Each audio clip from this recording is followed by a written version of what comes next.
On to Insight this week. An intense political battle is brewing in Malaysia as the nation prepares for its most crucial election in decades. How will this election be fought? And a look back at the outbreak of a deadly flu epidemic that killed nearly 800 people 10 years ago. Is the region today well equipped to handle future pandemics?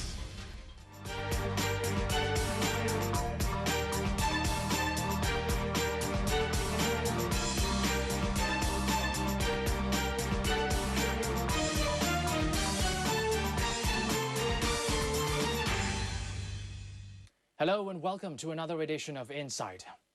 Well, Malaysians will go to the polls on May 5th in what's been billed as the closest and bitterly fought election ever for the country. Since the March 2008 political tsunami, which saw the ruling Barisan Nasional suffering an unprecedented electoral defeat in key states, the ripple effects of that historic election can still be felt till today.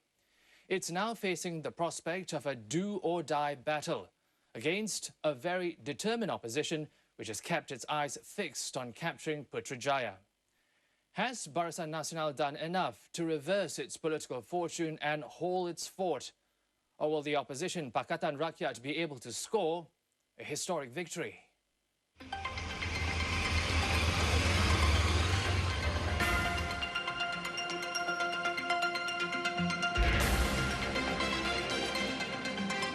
Saya telah pun menghadap Sri Paduka Baginda Yang di-Pertuan Agong dan menyembah warkah kepada Baginda memohon perkenan supaya Parlimen ke-12 dibubarkan. A widely anticipated announcement which ended months of speculation and energized Malaysia's electoral scene. The long wait is finally over. And on May 5th, 13 million registered voters will go to the polls to elect the next government of Malaysia. Mr. Najib Razak's decision to wait till the very end of his government's 5-year term has made him the longest-serving Prime Minister without a full mandate from the electorate. The long delay has also raised questions about his real motive. One could argue that perhaps this was an attempt to weaken the opposition or to tire the opposition, and that may have worked because, by and large, when we talk to ordinary Malaysians, there is a feeling of fatigue in the country because this election has been anticipated for almost a year now. By delaying, they may take it as a sign that you are not prepared. Secondly, you're afraid to face the electorate. Prime Minister Najib's perceived insecurity stems largely from the 2008 political tsunami, which swept away the ruling Barisan Nasional coalition's customary two-thirds parliamentary majority. It also lost 5 states to the opposition in what has been described as the coalition's worst electoral outing since 1969. This time round, the BN will have to fight hard to regain its two-thirds majority in the 222-seat parliament and improve on its performance at the upcoming polls. But it is up against the strongest and most united opposition challenge in 50 years. Instead of just denying Barisan of its two-thirds parliamentary majority, Pakatan Rakyat has set its sights on capturing the coveted prize, Putrajaya. Particularly, I think, for the opposition, this is going to be, I think, they call it ini kalilah, which means there's no other time for them to assume the reins of power in Putrajaya. So this will be the hardest fought, I think, election in probably in Malaysian history up to this point of time. I think for the first time that the electorate has a very sharp choice in deciding who they want to govern. Unlike previous elections, it was always about the two-thirds or actually having an opposition in government in some form. This time, it's about whether or not the opposition should be government and whether or not the BN should no longer be government. The pressure is on for Prime Minister Najib Razak, who is seeking a fresh mandate from the electorate to ensure the continuity of his economic transformation program and deliver promises of achieving high-income nation status. Dalam tempoh 4 tahun ini, kita telah pun dapat memenuhi harapan rakyat.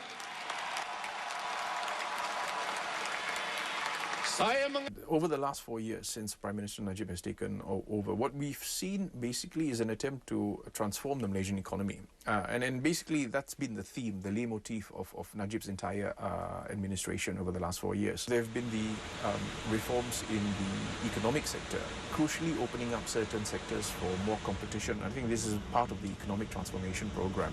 So it's been very much a transformative administration, but geared more towards economic structural transformation.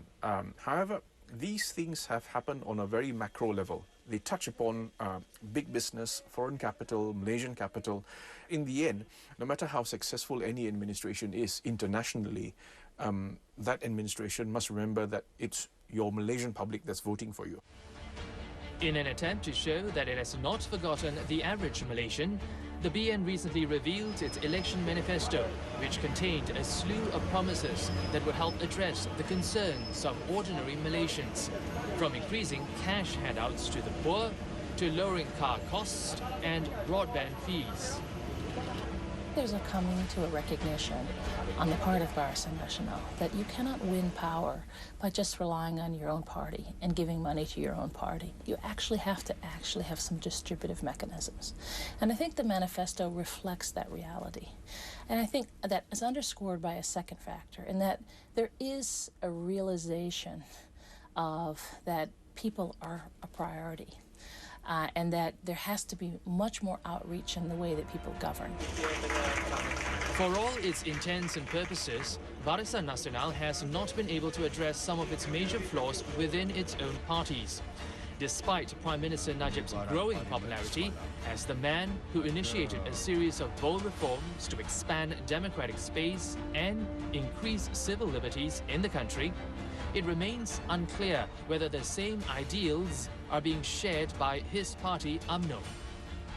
I don't think they've addressed the fundamental issues of which they lost the election for in 2008. And those issues were corruption, arrogance of the party, the inability to reach out across ethnic groups. I think those key questions, right, the sense of the core, right, the core governance and the position of the party have not been addressed. I think we have yet to see the fundamental shifts in UMNO as the party. There's also the perception that while Prime Minister Najib is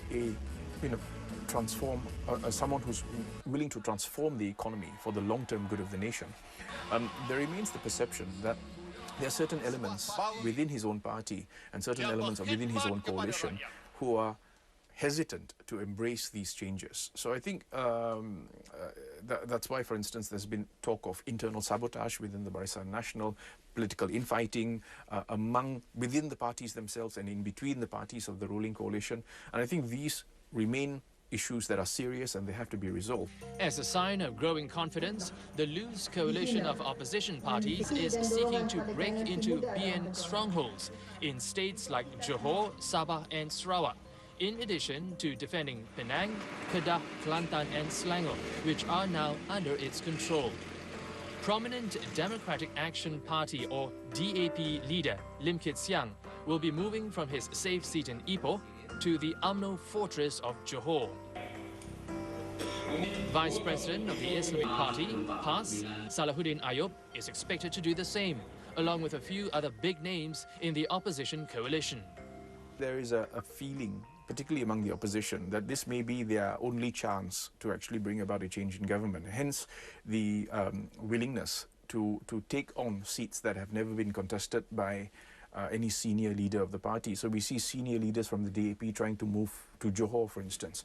I think that's actually a high-risk calculation. I'm not certain whether it will bring about any positive results, but it also seems to suggest that the political ground has been saturated because all the issues have already been discussed, the manifestos are out, and I think there's little else that can be done at this stage apart from trying to spring a surprise or two. The stage has been set for the fiercest and closest electoral battle in Malaysia's history.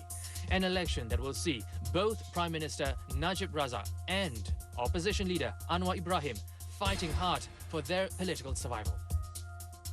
Come May 5th, Malaysians will make a tough but clear choice between sticking to the all tried and tested formula or making a paradigm shift by choosing a party which offers a different vision for Malaysia as the race to Putrajaya begins.